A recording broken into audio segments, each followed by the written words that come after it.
मैंने अक्सर ये लोगों को कहते सुना है कि एक शिव भक्त को सबसे अधिक कष्ट सहना पड़ता है। ऐसा है, युद्ध में वही योद्धा अंत तक खड़ा रहता है जो सबसे अधिक देर तक कष्ट सहता है।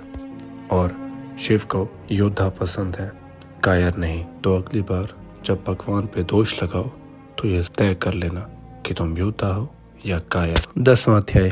शिव हिमाचल संवाद। ब्रह्मा जी बोले, हे नारद जी, कुछ समय के बाद नंदीश्वर आदि मुख्य गणों को साथ लेकर तप करने की इच्छा से भगवान शिव हिमाचल प्रदेश में पधारे, जहाँ पतित पावनो गंगा ब्रह्मलोक से गिर रही है। उसी स्थान को अपने तप के योग्य एवं सुंदर समझ वहीं एकाग्रचित होकर सदाशिव आत्मचिंतन करने लगे। उनके शुभ आगमन का वृतांत उस समय हिमाचल को मालूम हो गया। हिमाचल भगवान रुद्र के दर्शन के लिए वहां आया और आकर प्रणाम तथा पूजन किया। भगवान शंकर हिमाचल से हंसते हुए कहने लगे, हे हिमाचल, मैं यहाँ तप करने की इच्छा से आया हूँ। मैं गंगा किनारे तप करना चाहता हूँ। आप इस प्रकार का प्रबंध कर दो कि कोई भी मेरे आसपास न आ पावे, जिससे मेरी तपस्या में विघ्न न हो पाए। ब्रह्मा जी बोले, हे नारद जी, इतना सुनकर हिमाचल ने कहा कि आप स्वतंत्र होकर यहाँ तपस्या करें। मैं सब प्रकार से आपकी सेवा करूँगा, आप निश्चिंत रहे। यह सुनकर हिमाचल अपने घर को चले आए। मैना को आकर सब वृतांत सुना दिया और अपनी सेवकों को बुलाकर श्री गंगा जी के प्रकट होने के स्थान पर आज से कोई भी न जाए, ऐसा आदेश दे दिया। ब्रह्मा जी बोले, हे नारद जी, कुछ दिनों के बाद पुष्प फल आदि लेकर पार्वती जी को साथ लेकर हिमाचल भगवान रुद्र के पास पहुंचे। वहां जगत के स्वामी भगवान शंकर को प्रणाम करके श्री पार्वती जी को भगवान के सम्मुख ले जाकर हिमाचल कहने लगे, हे भगवान, ये मेरी कन्या पार्वती है। ये आपकी सेवा करना चाहती है और आपकी पूजन भी नित्य किया करती है। अब मैं इसे आपकी सेवा में लाया हूँ। कृपा करके इसे अपनी दासी जानकर सेवा में अंगीकार करें। यह सुनकर सदाशिव ने अपने नेत्र खोले और सामने संपूर्ण गुणों से युक्त सुंदर अंगों वाली उमा को देखा। तब हिमाचल से कहने लगे कि हे हिमाचल, यह कन्या चंद्रमा के समान सुंदर रूपवती है। इसी कारण मैं इसका यहाँ आना पसंद नहीं करता, क्योंकि इस प्रकार की मायावी स्त्रियों के आने से तपस्वियों की तपस्या में विघ्न पड़ जाता है। तब हिमाचल ने इस प्रकार के निठुर एवं इच्छा रहित सदाशिव के वचन सुने। तब उसका मन बहुत व्याकुल हो गया है। शिव पार्वती संवाद। भगवान शंकर के वचन सुनकर पार्वती जी बोली, हे योगीराज, आपने जो कुछ पिताजी से कहा है उसका उत्तर मैं स्वयं देती हूँ। हे अंतर्यामी, आपने एक महान तप करने का निश्चय किया है। ऐसा तप क्या शक्ति युक्त नहीं? यही शक्ति सब कर्मों की प्रकृति मानी गई है। इसी से चराचर जगत की रचना पालन संहार हुआ करता है। आप थोड़ा विचार करें, वह प्रकृति क्या है और आप कौन हैं? यदि प्रकृति ना हो तो शरीर तथा स्वरूप किस प्रकार हो? इस प्रकार प्राणधारी सदा शक्ति का पूजन, ध्यान, बंधन आदि करे तो जगत का कर्म सदा चलता रहे। मैं तप द्वारा प्रकृति का नाश कर चुका हूँ, अब तत् रूप में स्थित हूँ। साधु पुरुषों को प्रकृति का संग्रह करना उचित नहीं। तब इस प्रकार के वचन सुनकर लौकिक व्यवहार के अनुसार हंसकर पार्वती जी ने कहने लगी, योगीराज, आप किस प्रकार की बात कर रहे हैं? थोड़ा विचार कर कहें। यदि आपने प्रकृति का नाश कर डाला है तो आप किस प्रकार विद्वान हैं? संसार तो प्रकृति से बांधा हुआ है। उसी प्रकार के संसार के द्वारा सभी कार्य सुनना, देखना आदि हुआ करते हैं। क्या आप प्रकृति का तत्व नहीं जान रहे? मैं ही प्रकृति हूँ, आप पुरुष हो। आप भी मेरी कृपा द्वारा सगुण होकर चेष्टवान हो, नहीं तो किसी भी कार्य करने में आप समर्थ ना हो सकेंगे। तब इस प्रकार संख्य शिव जी बोले, हे हिमाचल कन्या, यदि मैं माया रहित परमेश्वर हूँ तो आप श्रद्धा पूर्वक मेरी सेवा करने में तत्पर हो। इतना कहकर तब सदाशिव हिमाचल से बोले, अब हमें तप करने की इच्छा है। मैं तुम्हारी कन्या के लिए आगे देता हूँ, यह नित्य आकर मेरे दर्शन किया करे।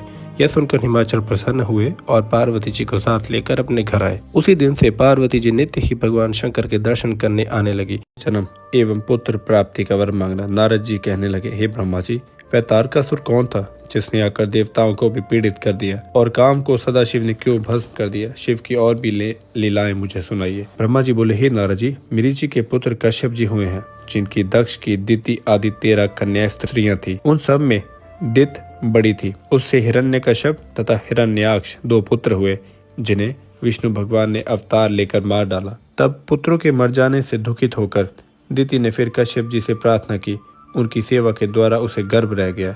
इंद्र ने ये जानकर उसके गर्भ में जाकर बालक के खंड खंड कर दिए, किंतु दिति के व्रत के प्रभाव से गर्भ में बालक की मृत्यु न हुई। समय पूरा होने पर उसके गर्भ से 49 बालक उत्पन्न हुए। ये सब मृदगण हुए जो शीघ्र ही स्वर्ग में चले गए। उसके बाद दिति फिर कश्यप जी के पास पहुंची और उन्हें प्रसन्न करने लगी। तब कश्यप जी ने बोला, तुम शुद्ध होकर 10,000 वर्ष तक प्रयत्न तप करो, फिर तुम्हें अपनी इच्छा के अनुसार पुत्र की प्राप्ति हो। तप के पश्चात उसे बड़ा ही पराक्रमी वज्रांग नाम का पुत्र उत्पन्न हुआ, जिसने माता की आज्ञा पाकर देवताओं पर विजय हासिल की। एक बार ब्रह्मा जी कश्यप जी को साथ लेकर वज्रांग के पास गए तो ब्रह्मा जी के कहने पर वज्रांग ने सभी देवताओं को रिहा कर दिया और उनके बंधन खोल दिए और सभी के जीते हुए राज्य उनको वापस कर दिए। वज्रांग ने कहा, हे ब्रह्मा जी, मुझे राज्य से तो कोई प्रयोजन भी नहीं था, किंतु यही इंद्र अपने स्वार्थ में आकर मेरी माता के बालकों को मारता रहा है। अब ये अपना राज्य फिर से मुझसे ले सकते हैं। ये अपने कर्मों का फल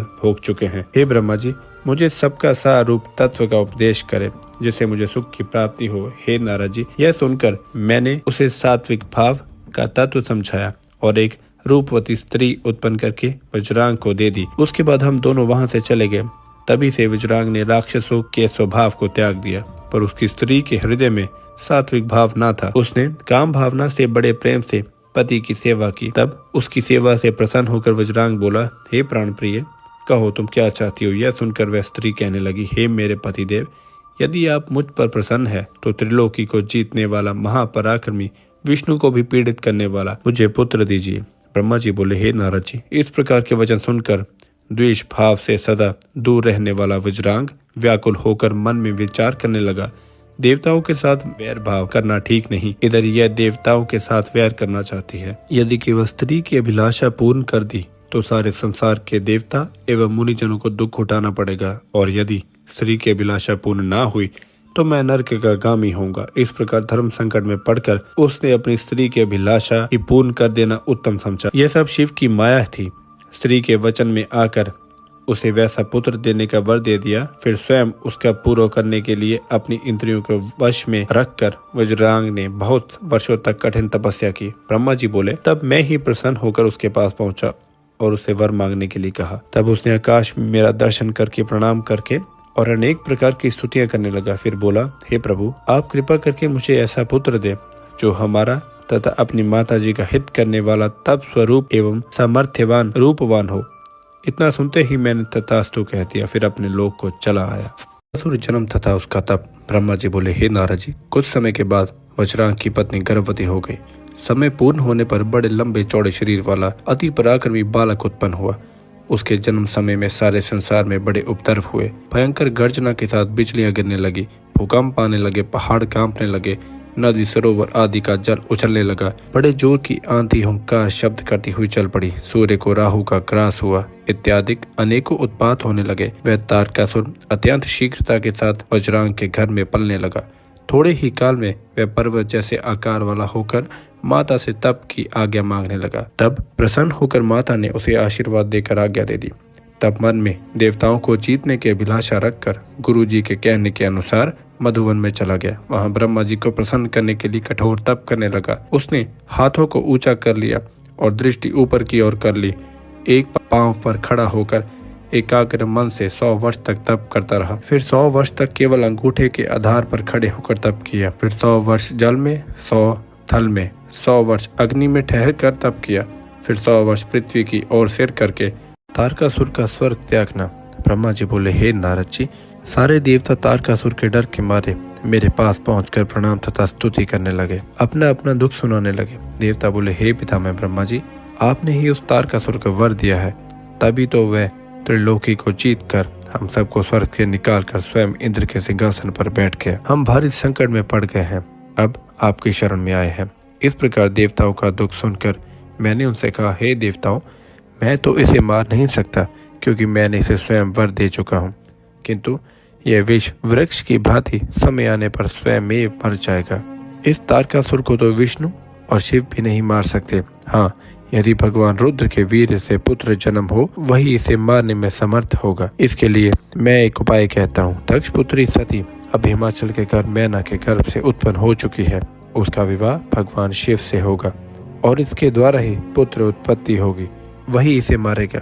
अब तुम भगवान रुद्र के साथ पार्वती का विवाह करवाने की चेष्टा करो, और अब तो मैं स्वयं तारकासुर के पास जाकर उसे समझाता हूँ कि जिससे तुम्हें वे अपने अपने स्थान दे दे। ब्रह्मा जी बोले, मैं स्वयं तारकासुर के पास पहुंचा और उसे समझाने लगा। मैंने कहा, हे पुत्र तारकासुर, मैंने तुमको इसलिए वर नहीं दिए थे कि तुम अपनी सीमा से भी पार हो जाओ।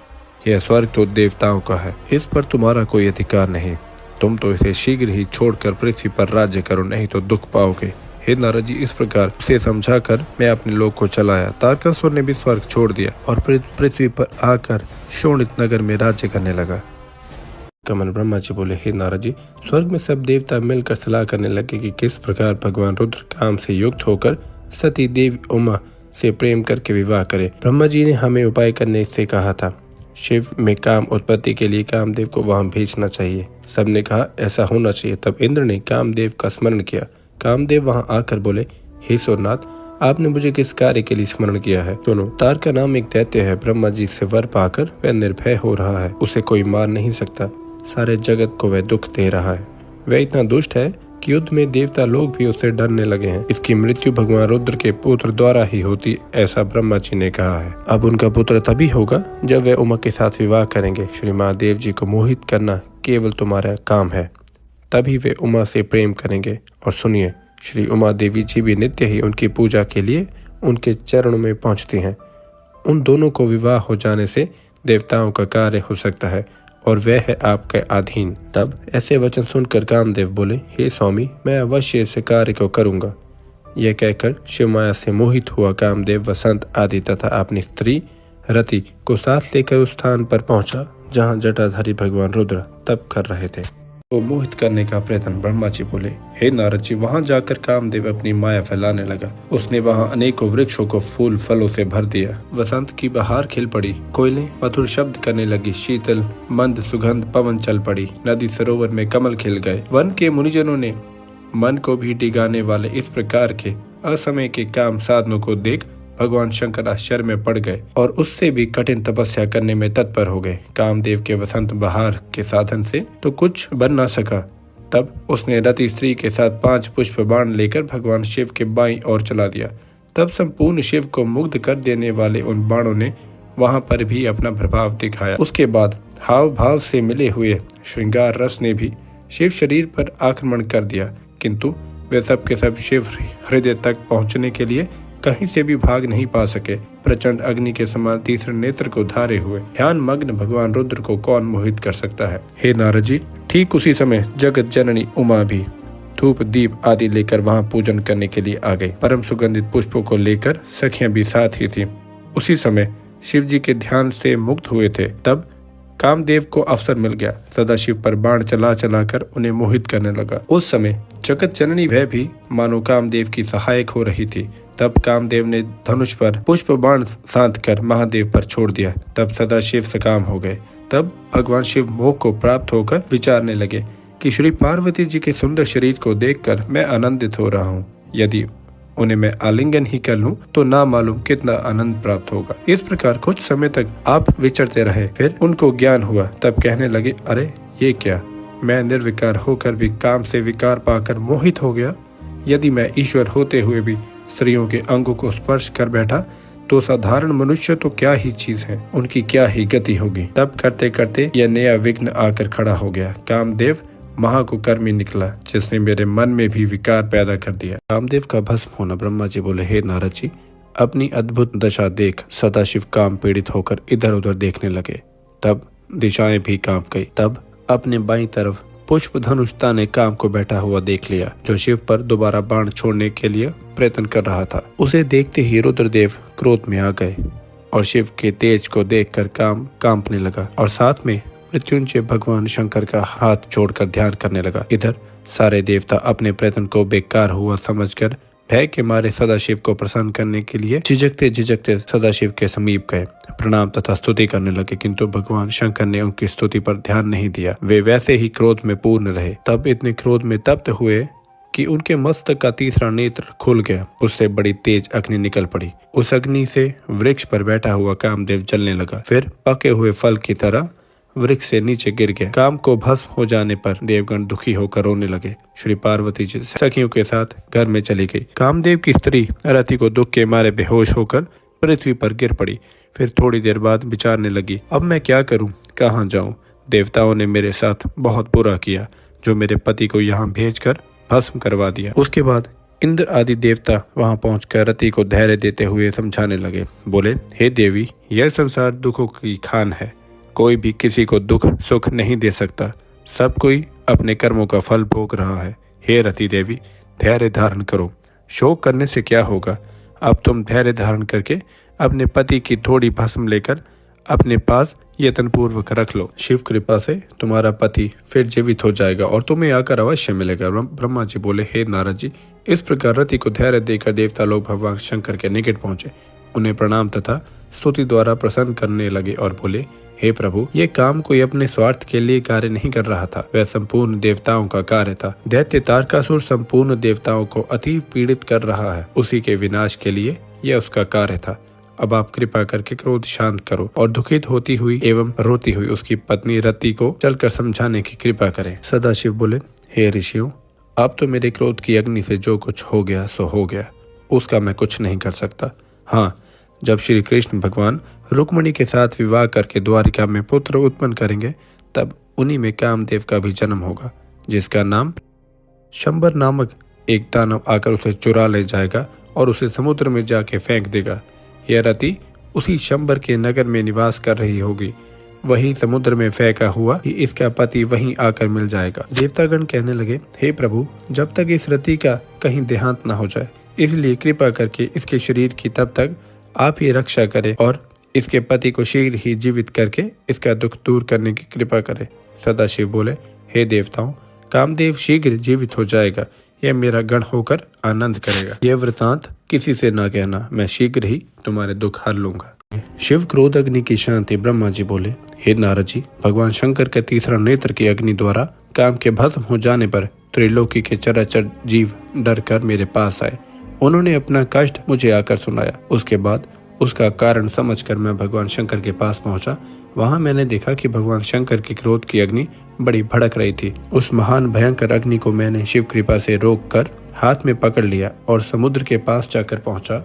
मुझे आया देखकर समुद्र ने पुरुष रूप धारण किया और मेरे पास आकर बोला, हे ब्रह्मा जी, आप किस कार्य से यहाँ पधारे हैं? मैं आपकी क्या सेवा करूं? तब ब्रह्मा जी बोले, हे सागर देव, भगवान शंकर ने अपने तीसरे नेत्र की अग्नि द्वारा कामदेव को भस्म कर दिया है। यह शिव क्रोध अग्नि है, उससे त्रिलोकी जल जाएगी। इसी कारण मैं उसे रोककर आपके पास ले आया हूँ। तुम ही सृष्टि के प्रलय काल तक इसे धारण किए रखो। जिस समय मैं आकर निवास करूं, तभी तुम इसे त्याग देना। इसे भोजन और जल तुम नित्य देना। इस प्रकार ब्रह्मा जी के कहने पर समुद्र ने इसे धारण करने के लिए स्वीकार कर लिया। उसके बाद पवन के वेग के साथ बड़े बड़े शोले निकलती हुई वह शिव क्रोध अग्नि समुद्र। पार्वती को नारद जी का उपदेश। ब्रह्मा जी बोले, हे नारद जी, श्री पार्वती जी जब कामदेव के भस्म होने पर घर पहुंची तो उसे भगवान शंकर का विरह व्याकुल करने लगा। ब्रह्मा जी बोले, हे नारद जी, तुम ही उस समय लोगों में घूमते घूमते वहां पहुंच गए। हिमालय ने तुम्हें आया देखकर आदर सत्कार के साथ उत्तम आसन पर बिठाया। इसके बाद अपनी पुत्री के शिव पूजन से लेकर कामदेव के भस्म होने पर तक का सारा वृतांत क्या सुनाया। यह सुनकर तुमने जो हिमालय को केवल इतना ही कहा कि शिव भजन करो, इतना कहकर वहां से उठकर तुम श्री पार्वती जी के पास पहुंचे और उन्हें अकेला पाकर तुम बोले, हे पार्वती जी, बिना तपस्या किए हुए भगवान शंकर की तुमने सेवा की, इससे तुमको अभिमान हो गया था। तुम्हारे उसी अभिमान को तोड़ने के लिए ही सदाशिव ने ऐसा किया। अब तुम उनकी प्राप्ति के लिए बहुत समय तक तप एवं आराधना करो, जिससे प्रसन्न होकर सदाशिव तुम्हें स्वीकार करे। पार्वती जी बोली, हे मुनिराज, आप परोपकार परायण हो, कृपा कर शिव आराधना के लिए मुझे मंत्र प्रदान करें। तब वे नारद जी ने कहा कि हे देवी, मैं तुम्हें पंचाक्षर मंत्र कहता हूँ। वह मंत्र है ओम नमः शिवाय। यह मंत्र सब मंत्रों का राजा है। श्री पार्वती जी की तपस्या। ब्रह्मा जी बोले, हे नारद जी, शिव जी तपस्या द्वारा प्रसन्न होते हैं। इस प्रकार का निश्चय करके श्री पार्वती जी अपने माता पिता से बोली, पिताजी, मैं तप करना चाहती हूँ। तप के द्वारा ही मेरे शरीर, स्वरूप, जन्म एवं वंश आदि की सफलता होगी। इसके बिना अब कोई और उपाय नहीं है। इसलिए आप कृपा करें, मुझे तप करने की आज्ञा दें।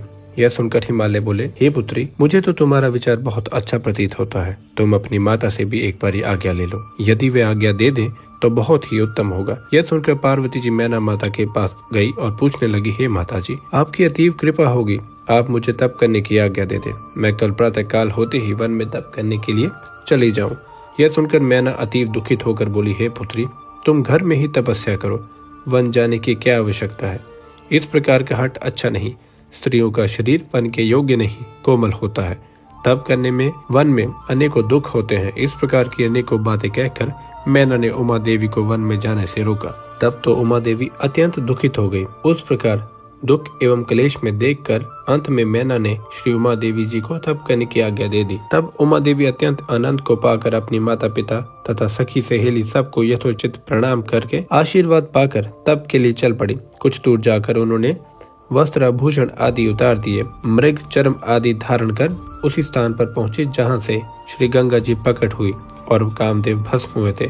जहां सदाशिव ने तप किया था, वहां की पृथ्वी को शुद्ध करके वेदी बनाकर अपनी इंद्रियों को वश में करके मन को एकाग्र कर कठिन तप करना प्रारंभ कर दिया। गर्मी के दिनों में अपने चारों ओर अग्नि जलाकर बीच में बैठकर मंत्र जपती, वर्षा का कष्ट सह करती, शीतल काल में शीतल जल में बैठकर मंत्र जपती, खाना पीना वायु आदि का सब विचार छोड़ दिया। सब मनोरथ के पूर्ण करने वाले भगवान शंकर के ध्यान में मग्न होकर मंत्र जपने लगी। ब्रह्मा जी ने कहने लगे, हे नारद जी, इस प्रकार कठोर तप करते करते श्री उमा देवी जी को 3000 वर्ष व्यतीत हो गए।